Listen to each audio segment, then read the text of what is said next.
ایک زمانے میں ایک دور دراز سلطنت میں ایک مہربان اور خوبصورت شہزادی رہتی تھی جس کا نام سنو وائٹ تھا۔ اس کی جلد برف کی طرح سفید، ہونٹ گلاب کی طرح سرخ اور بال آبنوس کی طرح کالے تھے۔ سنو وائٹ کی سوتیلی ماں شریر ملکہ اس کی خوبصورتی پر رشک کرتی تھی اور اکثر اپنے سحر زدہ آئینے سے پوچھتی تھی، آئینہ، دیوار پر لگا آئینہ، ان سب میں خوبصورت کون ہے؟ آئینے نے ہمیشہ جواب دیا کہ سنو وائٹ زمین میں سب سے خوبصورت ہے۔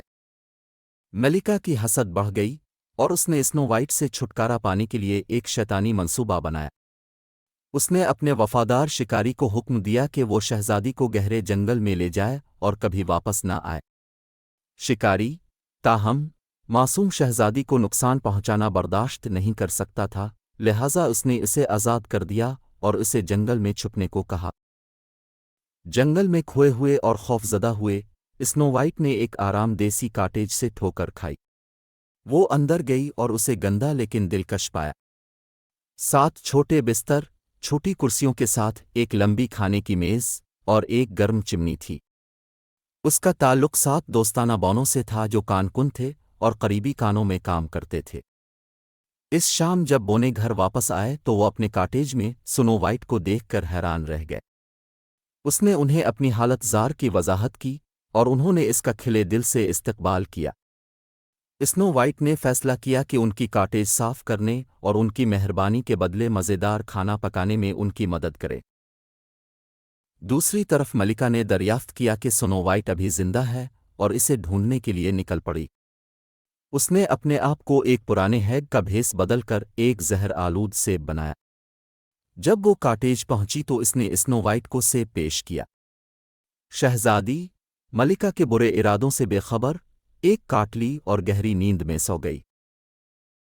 بونے، جو کانوں میں کام کر رہے تھے، گہری نیند میں سنو وائٹ کو ڈھونڈنے کے لیے گھر واپس آئے۔ وہ اسے جگا نہیں سکے اور ڈر رہے تھے کہ وہ ہمیشہ کے لیے چلی جائے گی۔ کاٹیج کے پاس سے گزرنے والے ایک مہربان شہزادے کو سنو وائٹ کی پریشانی کا علم ہوا اور اس نے اسے نرمی سے بوسہ دیا۔ سچے پیار کے بوسے کی طاقت نے جادو توڑ دیا اور سنو وائٹ بیدار ہوا، بونوں کی خوشی کے لیے بہت زیادہ۔ ملکہ نے اپنے شیطانی منصوبے کو ناکام ہوتے دیکھ کر فرار ہونے کی کوشش کی لیکن پکڑی گئی اور اسے ہمیشہ کے لیے سلطنت سے نکال دیا گیا۔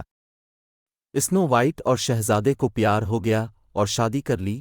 7 بونے اس عظیم الشان جشن میں شریک ہوئے۔